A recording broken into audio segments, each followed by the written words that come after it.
오랜만에 실시간으로 금요 기도회를 드립니다. 오늘 밤 저와 여러분 모두에게 하나님의 큰 은혜가 있기를 축원합니다. 저희 집에서는 연초가 되면 1년간의 이 소원과 기도 제목을 정합니다. 2021년은 아직 하지 않았는데요. 조만간 하려고 생각을 합니다. 작년 것을 보니까 응답을 많이 받지 못했더라고요. 그래서 계속 더 기도해야겠다 그런 생각을 하고 있습니다.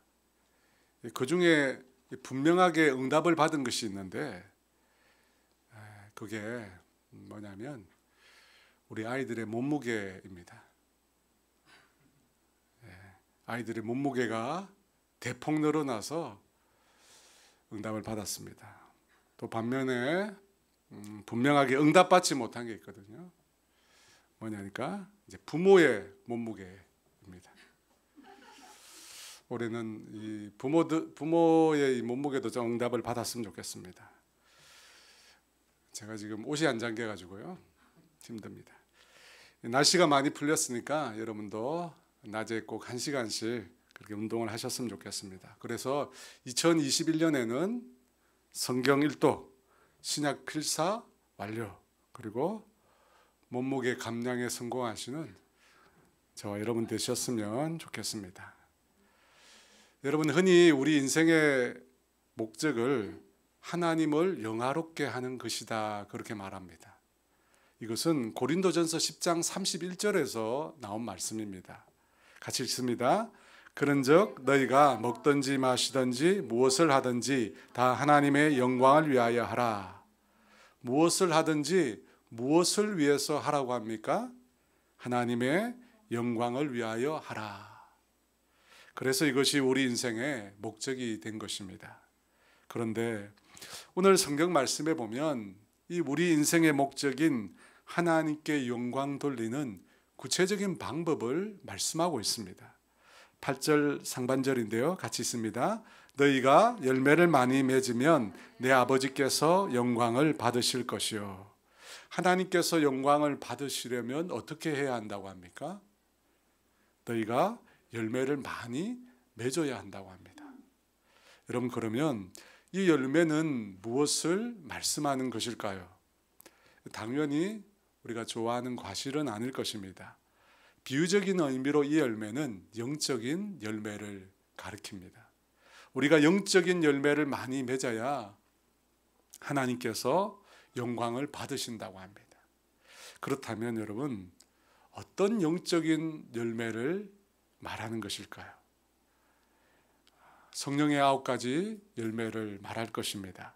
사랑과 희락과 화평과 오래 참음과 자비와 양선과 충성과 온유와 절제.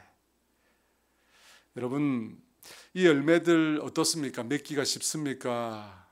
어렵습니까? 자세히 보면, 그냥 보면 쉬울 것 같은데 자세히 보면 하나하나가 참 맺기가 어려운 열매들입니다. 여러분, 이 9가지 성령의 열매들은 하나님의 성품을 말합니다. 사랑과 희락과 화평과 오래 참음과 자비와 양선과 충성과 온유와 절제. 그 다음에 하나님을 넣으면 딱 맞습니다. 이 모두가 하나님의 성품입니다. 우리가 그 하나님의 성품을 맺으면, 다르게 말하면 우리가 하나님의 성품을 담게 되면 하나님께서 영광을 받으신다는 것입니다. 그러면 어떻게 하면 우리가 이 하나님의 성품을 닮을 수 있을까요? 그 열매를 맺는 방법을 생각하기 전에 이 성경의 9가지 열매 외에 또 다른 열매가 있다고 말씀합니다. 그것을 보겠습니다. 요한복음 4장 36절 상반절입니다. 같이 있습니다. 거두는 자가 이미 삭도 받고 영생에 이르는 열매를 모으나니. 말씀해 보니까 열매를 모은다고 합니다. 어떤 열매를 모은다고 합니까? 영생에 이르는 열매. 다르게 말하면 영생의 열매, 영혼의 열매라고 하는 것입니다. 여러분, 우리가 영혼의 열매를 맺을 때, 곧 믿지 않는 영혼이 예수님을 믿음으로 영생을 얻게 될 때 그것이 하나님을 영화롭게 한다는 것입니다. 누가복음 15장 7절에 이렇게 말합니다. 같이 봅니다. 내가 너에게 이르노니 이와 같이 죄인 한 사람이 회개하면 하늘에서는 회개할 것이 없는 의인 99으로 말미암아 기뻐하는 것보다 더하리라. 한 영혼이 회개하고 구원을 얻으면 의인 99보다 주님께서 더 기뻐하신다고 합니다. 주님은 한 영혼이 천하보다 더 귀하다고 하셨습니다. 그렇습니다. 여러분, 영혼의 열매를 맺는 것, 그것이 하나님을 기쁘시게 하고 또 하나님을 영화롭게 하는 것입니다. 그런데 여러분, 그것 역시 말처럼 쉽지가 않습니다. 수십 년을 노력해도, 평생을 다 노력해도 내 남편, 내 자녀를 구원하지 못하는 경우가 허다합니다. 여러분, 어떻게 하면 좋겠습니까? 우리 인생의 목적이 하나님을 영화롭게 하는 것이라고, 그것은 열매를 맺는 것이라고 하는데 어떻게 하면 우리가 성령님의 열매, 영혼의 열매를 맺을 수 있을까요? 오늘 이 밤에 그것을 한번 생각해 보고자 합니다. 오늘 성경은 이 표면적으로 나타나는 열매 맺는 것 이면에 있는 이 열매 맺음의 근본적인 토대가 무엇인지를 말씀합니다. 그것이 뭐냐? 그 핵심은 예수님 안에 거하는 것입니다. 4절 말씀인데요, 같이 있습니다. 내 안에 거하라, 나도 너희 안에 거하리라. 가지가 포도나무에 붙어 있지 아니하면 스스로 열매를 맺을 수 없음 같이 너희도 내 안에 있지 아니하면 그러하리라. 영적 열매를 맺는 방법이 무엇이라고 합니까? 예수님 안에 거하라는 것입니다. 예수 그리스도 안에 거할 때 우리가 비로소 열매를 맺을 수 있다고 성경은 말씀합니다. 그렇다면 여러분, 예수님 안에 거한다라고 하는 것이 무슨 뜻일까요? 예수님 안에 거할 때 열매를 맺는다고 했으니까 그러면 예수님 안에 거한다, 이 말이 무슨 뜻일까요? 여러분, 예수님은 공간이 아니잖아요. 지금 있는 예배당처럼 우리가 예수님 안에 있을 수 있는 것이 아니잖아요. 예수님은 인격을 가지신 분이십니다. 무엇을 담는 그릇이나 공간이 아니라는 것입니다. 그렇다면 예수님 안에 거한다라고 하는 것은 무슨 뜻일까요? 첫 번째, 예수님 안에 거한다는 것은 예수님을 의지한다, 더 구체적으로는 예수님께 묻는다 하는 것입니다. 예수님 안에 거한다라고 하는 문법적인 의미는 예수님으로 말미암아 산다라는 뜻입니다. 그러면 여러분, 예수님으로 말미암아 산다는 것은 어떻게 사는 것을 말하는 것일까요? 매일 성경 말씀을 빠짐없이 읽는다, 큐티를 한다, 성경 암송을 한다, 성경 필사를 열심히 한다, 모든 예배에 빠지지 않는다, 순모임, 목장 모임에 열심히 나간다, 제자 훈련을 받는다, 이런 것일까요? 여러분, 이런 행위를 하면 내가 예수님 안에 거하고 예수님으로 말미암아 사는 것일까요? 그럴 수도 있고 그렇지 않을 수도 있습니다. 여러분, 예수님 안에 거한다는 것은 특별한 어떤 구체적인 종교적 활동보다 사실은 더 근본적인 의미를 가지고 있습니다. 그것을 예수님께서 포도나무와 그 가지의 비유를 통해서 말씀해 주고 계십니다. 4절 하반절인데요, 있습니다. 가지가 포도나무에 붙어 있지 아니하면 스스로 열매를 맺을 수 없음 같이 너희도 내 안에 있지 아니하면 그러하리라. 포도나무 가지가 포도나무에 붙어 있지 않으면 열매를 맺지 못하는 것은 너무나 당연한 이치입니다. 사실 열매는커녕 포도나무에 붙어 있지 않으면 가지가 곧바로 죽습니다. 마찬가지로 우리가 예수님 안에 거하지 않으면, 붙어 있지 않으면 살 수도 없고 또 뭡니까? 열매를 맺을 수 없다는 것입니다. 그래서 5절 하반절에 나를 떠나서는 너희가 아무것도 할 수 없음이라 말씀하십니다. 여러분, 솔직히 저와 여러분이 예수님을 떠나서 아무것도 할 수 없을까요? 어떻게 생각하십니까? 할 수 있다? 할 수 없다.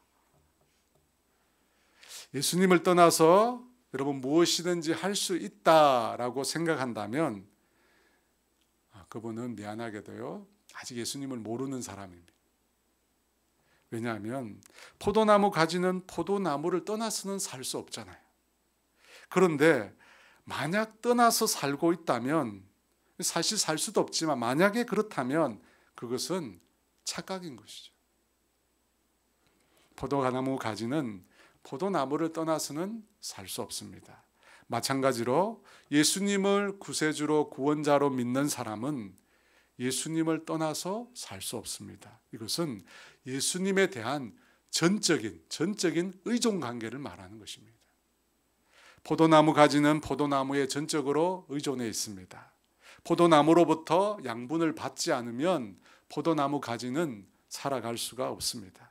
마찬가지로 믿는 우리도 예수님을 전적으로 의존해야 합니다. 예수님을 전적으로 의존해야 가지가 나무로부터 양분을 받듯이 우리도 예수님으로부터 영적인 양분을 받을 수 있다는 것입니다. 여러분, 우리가 그런 영적인 양분을 받을 때 어떻게 됩니까? 비로소 열매를 맺을 수 있습니다. 여러분, 예수님 안에 산다는 말은 예수님을 그래서 전적으로 의존한다는 뜻입니다. 매 순간 우리가 예수님을 의존해야 합니다.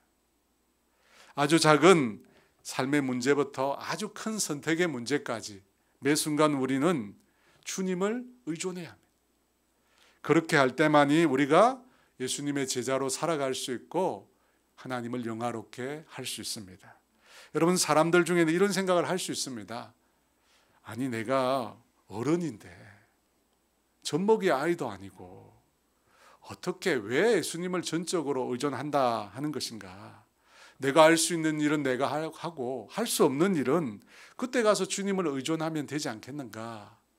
라고 하는 생각을 가질 수 있습니다. 여러분, 맞습니다. 눈에 보이는 육신의 일은 우리가 할 수 있습니다. 하지만 오늘 본문에 말하는 영적인 일, 영적인 열매는 우리가 스스로 맺을 수 없습니다. 포도나무 가지가 포도로부터 양분을 받아야 포도나무에서 포도를 여러분 맺을 수 있는 것입니다. 사랑하는 여러분, 우리는 영적인 세계를 모릅니다. 사실 눈에 보이는 세계도 여러분 다 모르지 않습니까? 더더욱 눈에 보이지 않는 영적인 세계에 대해서 우리는 무지합니다. 여러분, 그것에 대해서 우리는 젖먹이와 같습니다.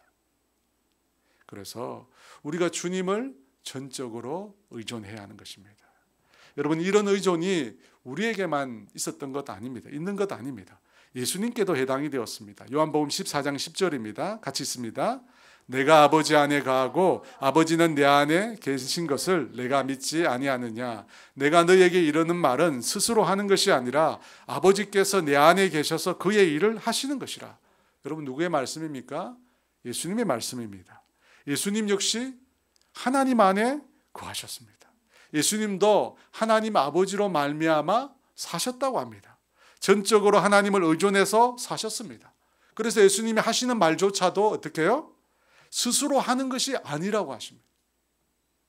아버지께서 내 안에 계셔서 그의 일을 하시는 거라고 합니다. 여러분, 예수님조차도 이렇게 하나님을 전적으로 의존했습니다. 그래서 우리 역시도 철저히 전적으로 주님을 의존해야 합니다. 그러면 여러분, 전적으로 주님을 의존하는 사람은 어떻게 행동할까요? 내가 하나님을 의존한다 라고 한다면 그 사람은 어떻게 행동할까요?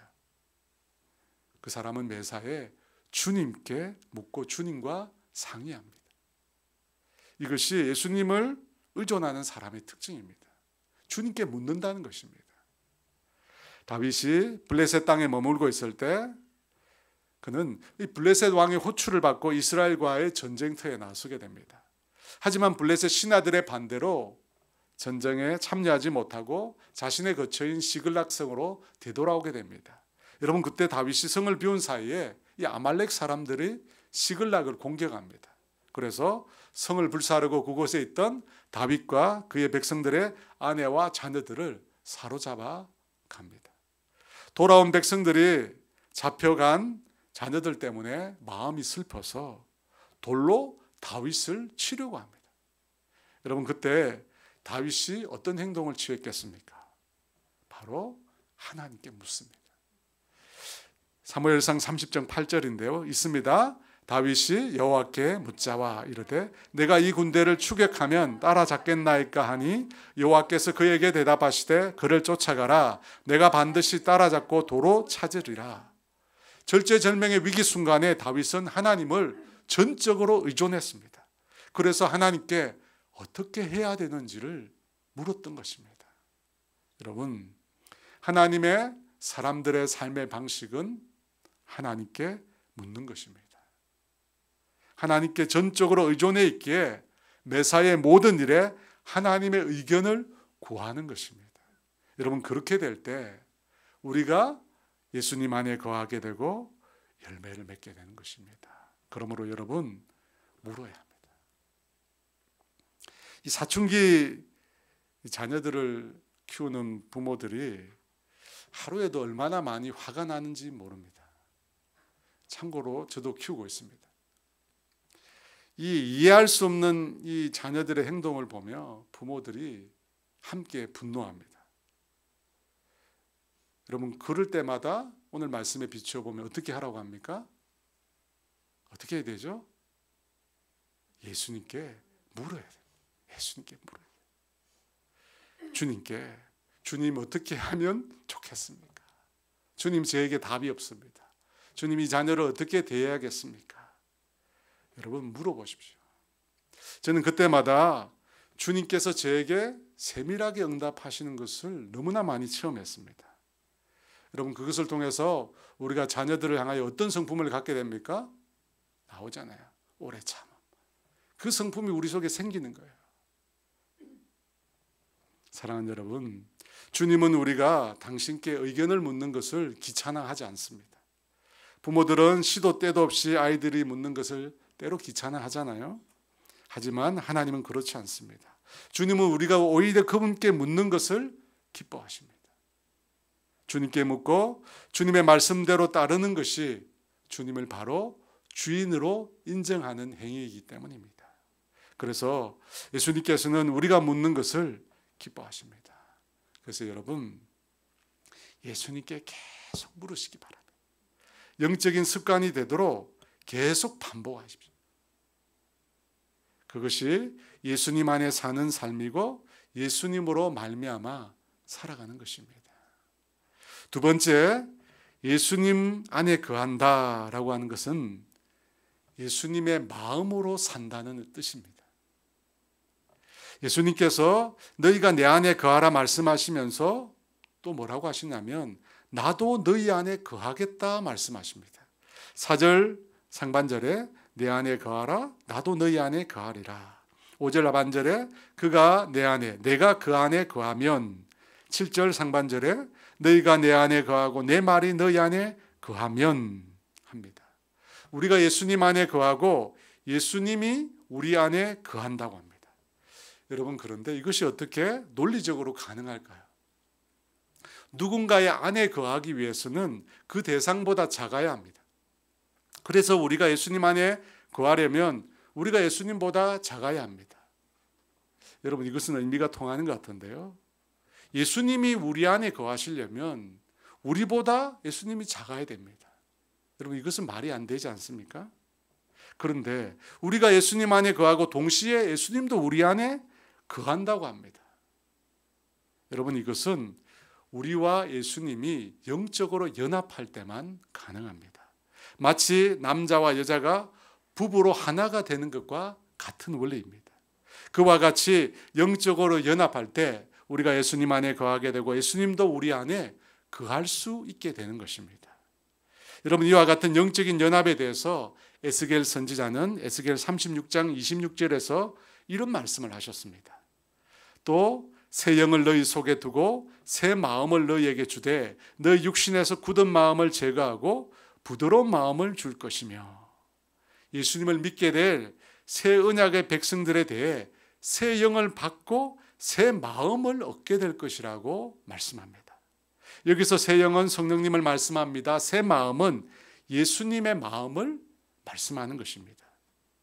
여러분, 우리가 부부로 함께 살면 서로의 마음을 조금씩 알아가게 됩니다. 물론 함께 살기는 하는데 마음을 모르는 경우도 있습니다. 여러분, 서로 마음을 모르고 있다면 같이 살지만 사실은 따로 사는 것이죠. 여러분, 우리가 예수님 안에 살고 예수님이 우리 안에 살게 되면 어떻게 될까요?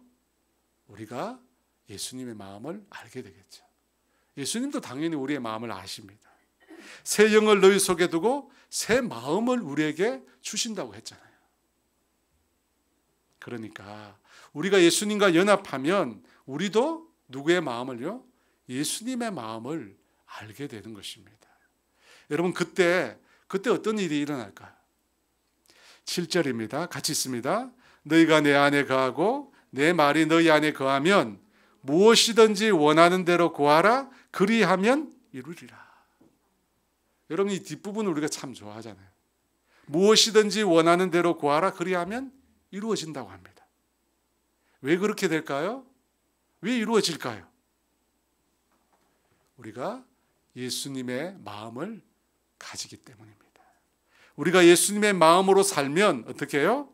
하나님께서 예수님의 기도를 들어주신 것처럼 우리 모두의 기도를 다 들어주신다는 겁니다. 역대하 16장 9절 상반절에 이런 말씀이 있습니다. 여호와의 눈은 온 땅을 두루 감찰하사 전심으로 자기에게 향하는 자들을 위하여 능력을 베푸시나니, 전심으로 자기를 향하는 자에게 하나님께서 능력을 베푸신다고 합니다. 그러면 전심으로 하나님을 향한다라고 하는 그것이 무슨 뜻일까요? 전심전력하는 것, 집중하는 것, 찾는 것, 뭐 이런 뜻이 있습니다. 그런데 이 영어 번역 성경 중에 아주 권위 있는 성경인 NASB라고 하는 성경에 보면 전심으로 하나님을 향한다라고 하는 말을 이렇게 번역했어요. 그의 마음이 온전히 하나님의 것이 되면. 그의 마음이 온전히 하나님의 것이 되면 무슨 뜻일까요?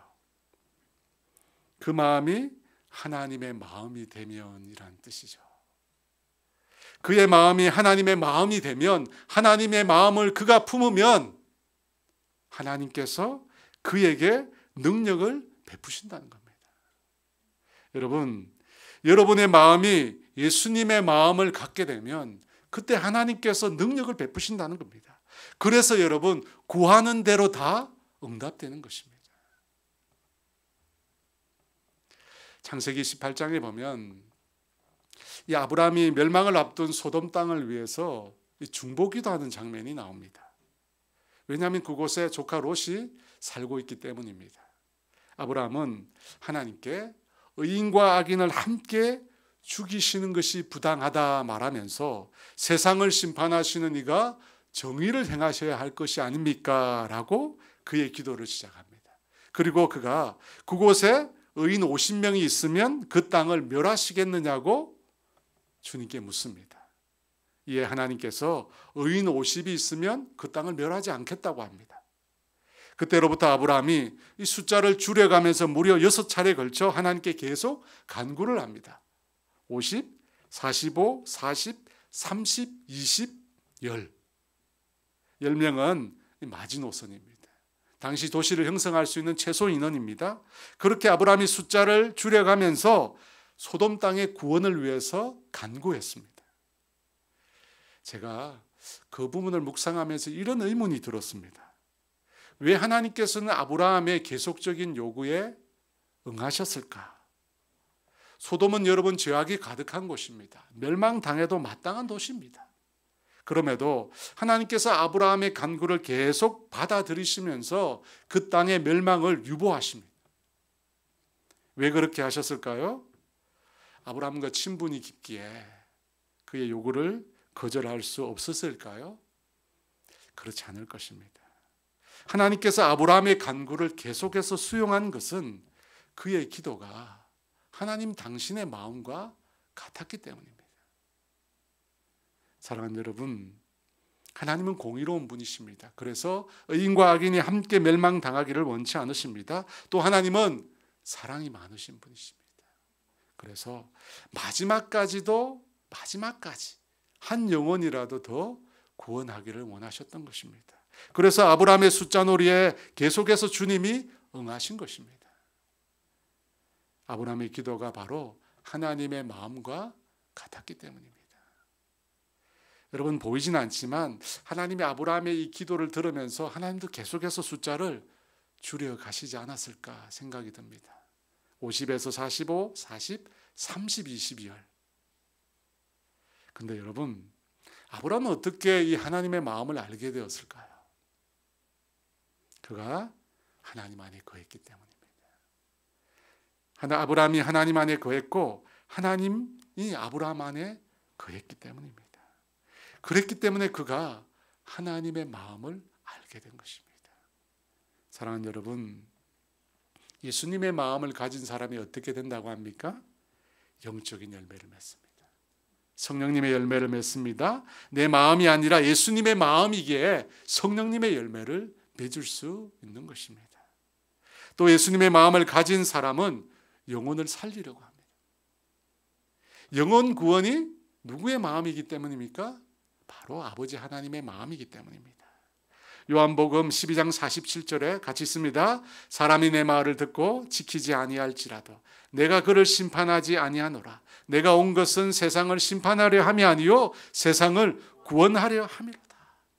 세상을 구원하는 것이 예수님의 마음입니다. 이 예수님의 마음을 가진 자가 열매를 맺게 되는 것입니다. 저와 여러분 모두가 예수님의 마음 갖기를 원합니다. 그래서 열매 맺는 주님의 사람 되기를 주의 이름으로 축원합니다. 세 번째, 예수님 안에 산다라고 하는 말의 의미는 예수님처럼 사랑하는 것을 두고 말하는 표현입니다. 9절 말씀입니다. 같이 있습니다. 아버지께서 나를 사랑하신 것 같이 나도 너희를 사랑하였으니 나의 사랑 안에 거하라. 여러분, 사랑 없이 부부가 함께 산다는 것은 지옥에 사는 것과 같다고 합니다. 그렇지 않습니까? 사랑 없이 함께 살면 살수록 더 고통스럽습니다. 그래서 둘 중에 하나를 결정해야 합니다. 사랑하든지 살지 않든지 둘 중에 하나를 결정해야 돼요. 그런데 우리 믿는 사람들에게는 이 둘 중에 하나라는 선택권이 없습니다. 우리는 어떻게 해야 합니까? 사랑해야 합니다. 사랑할 수 없는 사람을 사랑해야 합니다. 이 얼마나 힘든 일입니까? 오늘 9절 말씀에 예수님께서도 제자들에게 나도 너희를 사랑했다고 하셨습니다. 예수님께서 어떻게 제자들을 사랑하셨을까요? 요한복음 13장 1절에 이렇게 말합니다. 있습니다. 유월절 전에 예수께서 자기가 세상을 떠나 아버지께로 돌아가실 때가 이른 줄 아시고 세상에 있는 자기 사람들을 사랑하시되 끝까지 사랑하시니라. 예수님께서 제자들을 끝까지 사랑하셨다고 합니다. 여기서 끝은 시간의 의미가 아니라 정도의 의미입니다. 정도. 무한대로 사랑하셨다는 겁니다. 이 요한복음 13장의 배경은 예수님과 제자들의 지상에서의 마지막 만찬입니다. 그 마지막 식사 때 예수님께서 식사하시다가 자리에서 일어나셔서 겉옷을 벗고 수건을 허리에 두르고 대야에 물을 담아 제자들의 발을 씻기셨습니다. 이 팔레스타인 지역은 우리로 하면 이 샌들을 신고 다니기에 발이 매우 더럽습니다. 그래서 여러분 종들도 심지어 종들도 상전의 발을 씻어주는 것을 꺼려했다고 합니다. 그런 더러운 발을, 그런 제자들의 더러운 발을 예수님께서 친히 식사 자리에서 일어나서 씻겨주셨습니다. 그런데 그들 중에 예수님께 발을 내미는 제자들 중에 예수님을 팔았던, 예수님을 팔 가룟 유다가 있었습니다. 또 예수님을 죽도록 사랑한다고 말하고 나서 3번씩이나 모른다고 부인하며 저주까지 했었던 베드로도 있었습니다. 그리고 예수님께서 붙잡혔을 때 뒤도 돌아보지 않고 도망간 제자들도 그 자리에 있었습니다. 그런 제자들 한 명 한 명의 발을 예수님께서 다 씻겨주셨습니다. 예수님께서 앞으로 일어날 일을 전혀 모르고 그렇게 제자들을 섬기셨을까요? 성경에 보니까 그렇지가 않습니다. 예수님은 이미 다 알고 계셨습니다. 누가 당신을 팔 자인지, 누가 당신을 3번씩이나 부인할 자인지 이미 다 알고 계셨습니다. 그럼에도 지극정성으로 그들을 섬겨주셨습니다. 왜냐하면 제자들을 끝까지 사랑하셨기 때문에. 여러분, 우리가 예수님 안에 산다는 것은 바로 이 예수님의 사랑을 본받는다는 것입니다. 우리가 예수님의 사랑을 본받지 않으면 어떻게 해요? 예수님 안에 거할 수가 없기 때문입니다. 10절 하반절에 이렇게 말합니다. 너희도 내 계명을 지키면 내 사랑 안에 거하리라. 예수님의 계명이 뭡니까? 예수님께서 말씀하신 최고의 계명 무엇입니까? 내 마음을 다하고 목숨을 다하고 뜻을 다하고 힘을 다하여 주 너희 하나님을 사랑하라. 또 내 이웃을 내 몸과 같이 사랑하라. 사랑하는 것입니다. 여러분, 사랑하지 않고 예수님 안에 거할 수 없다는 것입니다. 제가 잘 아는 권사님 간증입니다. 이분의 어머니가 보살이셨어요. 그러던 어느 날 이 어머니가 아침에 일어나서 창문 너머를 보는데 예수님의 십자가가 나타났다고 해요. 그래서 그날로 모든 것을 다 정리하고 가족 모두가 예수님을 믿고 교회에 나오게 되었다고 합니다. 보살이 십자가를 보고 주님께 나온 것이죠. 그런데 이 권사님은 처녀 때 믿음이 아직 견고하지 못해서 불신자랑 결혼을 했습니다. 이 평소에는 괜찮았는데 이 권사님이 이 교회를 나가기 시작하면서 남편의 핍박이 시작된 것입니다. 남편이 이 새벽까지 술을 먹고 집에 와서는 또다시 술주정을 들게 합니다. 그리고 아내를 폭행하고 말로 다 할 수 없는 짓들을 했다고 합니다. 그때는 집사님이었는데 자신이 할 수 있는 일이 아무것도 없었다고 합니다. 그래서 할 수 있는 일이 교회 가서 기도하는 일밖에 없었다고 합니다. 그때 기도 제목이 뭐냐면 주님 제발 이혼하게 해주세요. 이혼하게 해달라는 게 기도 제목이었답니다. 주님이 허락하시면 바로 그날 이혼하겠으니까 제발 이혼하게 해달라, 이혼하라고 말씀해달라고 눈물로 기도했다고 합니다. 그런데 어느 날 새벽에 기도하는 중에 주님께서 말씀을 주시더랍니다. 무슨 말씀이냐? 주님이 내가 너 남편을 사랑한다는 거예요. 내가 너의 남편을 사랑한다는 거예요. 주님께서 그 말씀을 하시더랍니다.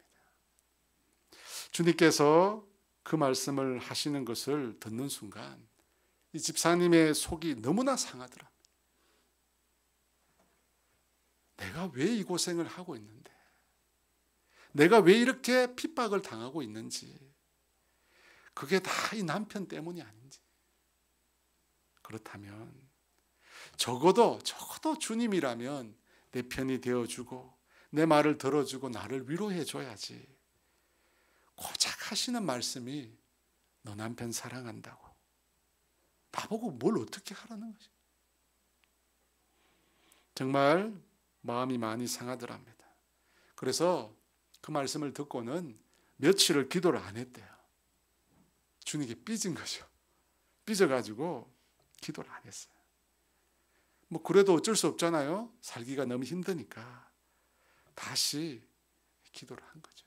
근데 이번에도 주님께서 한 말씀을 또 주신 거예요. 주님 뭐라고 말씀하셨냐면 너도 너 남편을 사랑해 줄 수 없겠니?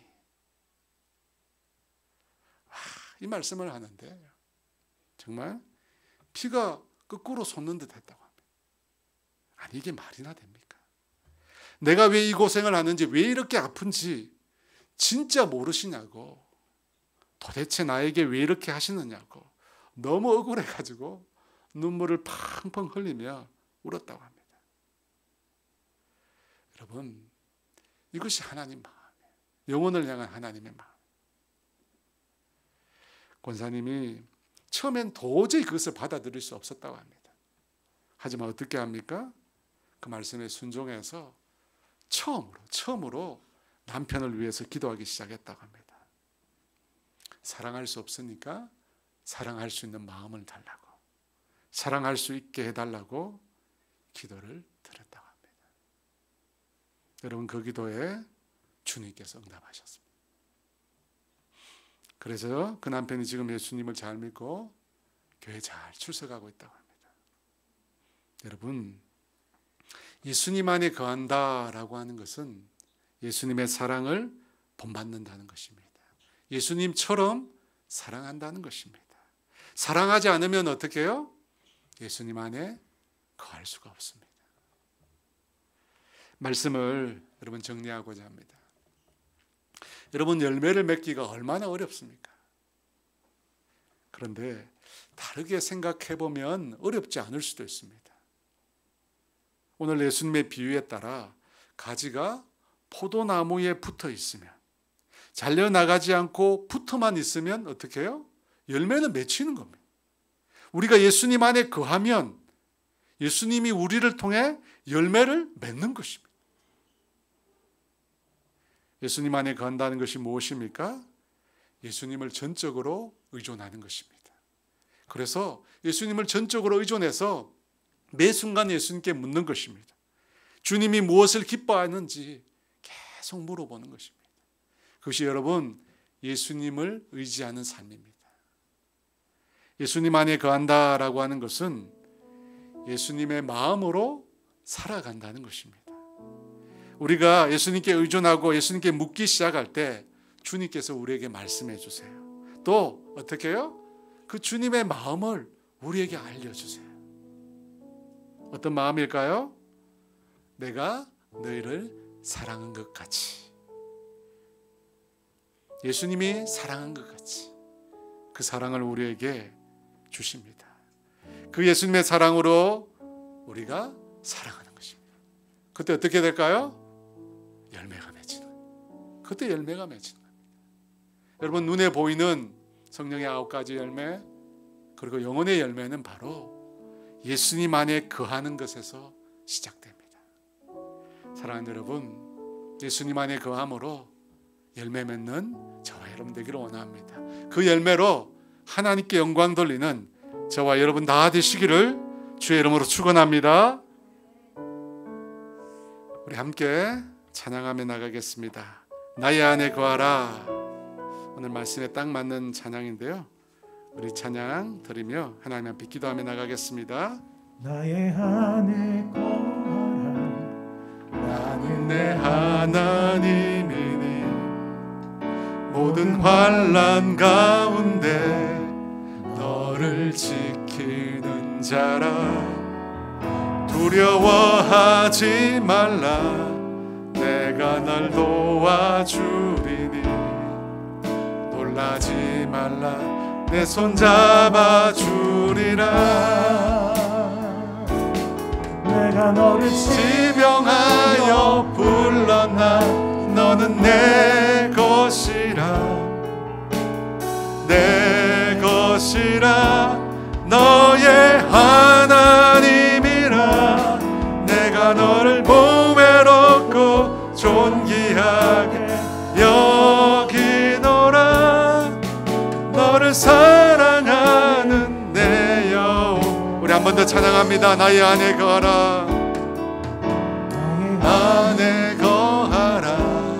나는 내 하나님이니 모든 환난 가운데 너를 지키는 자라. 두려워하지 말라. 내가 널 도와주리니 놀라지 말라. 내 손 잡아주리라.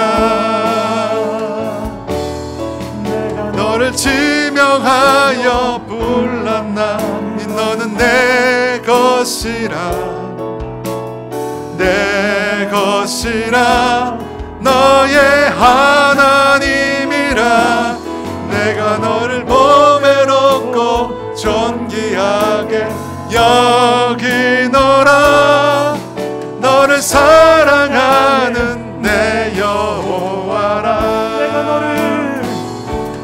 내가 너를 지명하 불렀나니 너는 내 것이라 내 것이라 너의 하나님이라 내가 너를 보배롭고 존귀하게 여기노라 너를 사랑하는 내 여호와라 내가 너를 지명하여 불렀나 너는 내 것이라 내 것이라 너의 하나님이라 내가 너를 보배롭고 존귀하게 여기노라 너를 사랑하는 내 여호와라.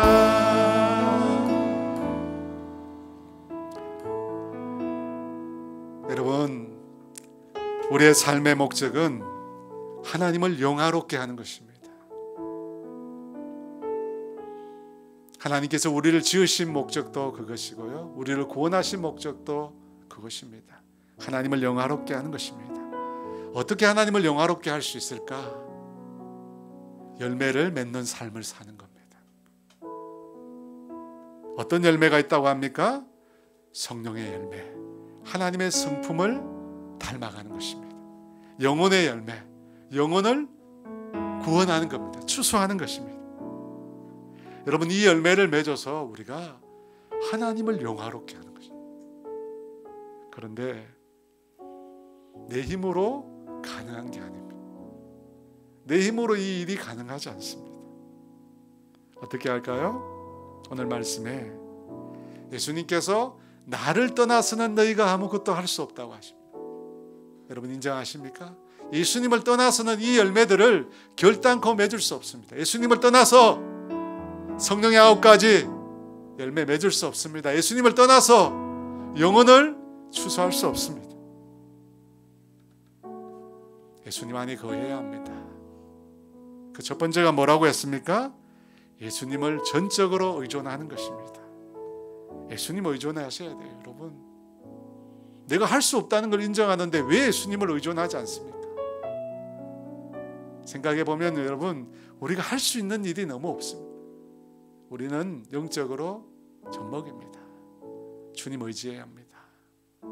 주님을 의지하는 사람은 어떻게 한다고 했습니까?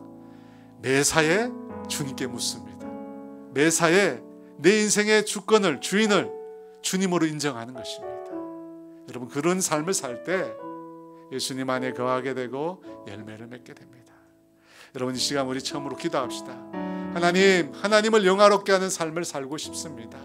내 인생에도 성령의 열매를 맺고 영혼을 추수하는 그런 삶을 살고 싶습니다. 그 삶을 위해서 주님, 이 시간 주님을 전적으로 의존하기를 원합니다. 주님 붙들 수 있도록, 믿음으로 주님께 나아갈 수 있도록 도와달라고 우리 주여 한번 부르고 기도합니다. 주여, 하나님 아버지 도와주시옵소서. 아버지 도와주시옵소서. 하나님을 참으로 기쁘시게 하고 하나님을 영화롭게